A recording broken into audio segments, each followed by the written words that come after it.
Assalamualaikum warahmatullahi wabarakatuh.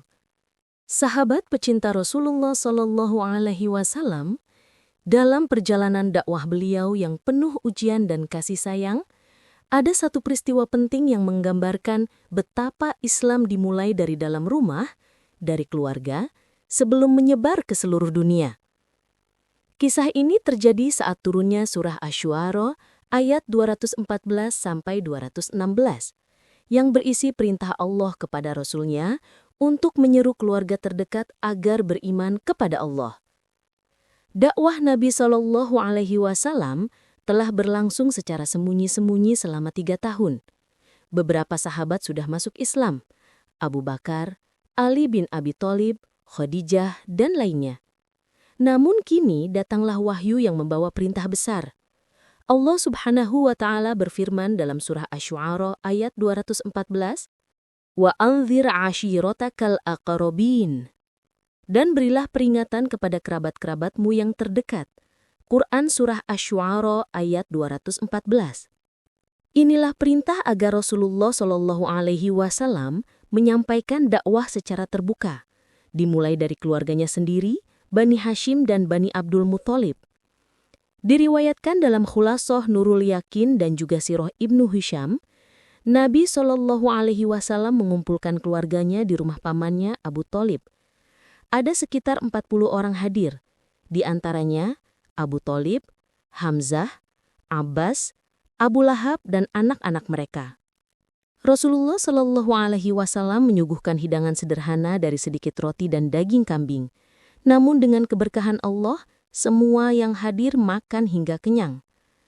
Setelah semua diam, Nabi Shallallahu Alaihi Wasallam berdiri dan berkata dengan suara penuh kelembutan dan wibawa, "Wahai Bani Abdul Muthalib, demi Allah, aku tidak mengetahui seorang pun dari bangsa Arab yang membawa kepada keluarganya sesuatu yang lebih baik daripada apa yang aku bawa kepada kalian.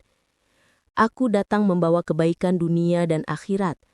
Maka siapa di antara kalian yang akan menolongku dalam perkara ini, agar ia menjadi saudaraku, wasihku, dan khalifahku di antara kalian?"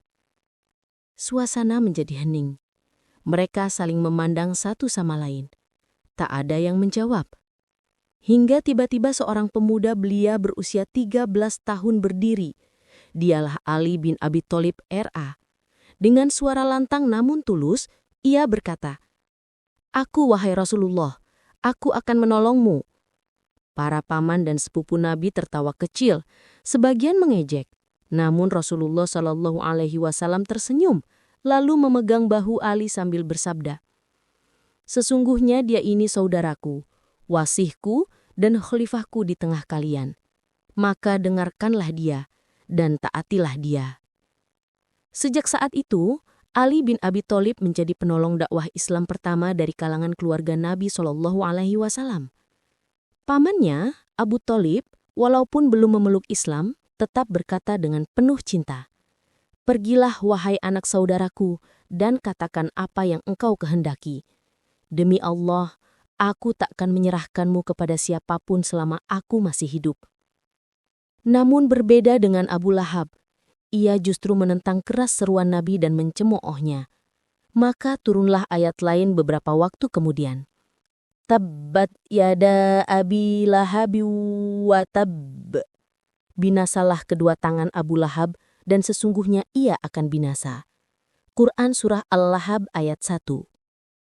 Sahabat sekalian, inilah pelajaran besar dari kisah turunnya surah Asy-Syu'ara, bahwa dakwah Islam harus dimulai dari rumah, dari orang-orang terdekat dengan kasih sayang, ketulusan, dan kesabaran. Rasulullah menunjukkan bahwa beliau tidak hanya menyampaikan risalah kepada orang lain, tetapi pertama kali menyeru keluarganya sendiri, meski harus menghadapi ejekan dan penolakan. Imam Al-Qurtubi dalam tafsirnya menulis, ayat ini menjadi dasar bahwa setiap da'i wajib memulai seruannya kepada keluarganya, sebab merekalah yang paling berhak mendapat hidayah dan bimbingan.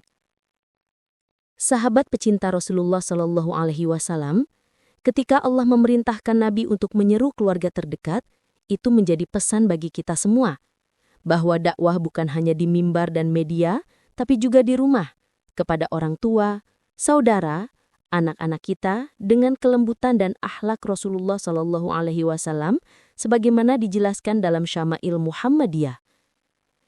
Rasulullah adalah manusia yang paling lembut tutur katanya dan paling dekat dengan keluarganya. Semoga kisah ini menguatkan semangat kita untuk berdakwah, mulai dari diri sendiri dan keluarga sebagaimana perintah Allah dalam surah Asy-Syu'ara. Wassalamualaikum warahmatullahi wabarakatuh.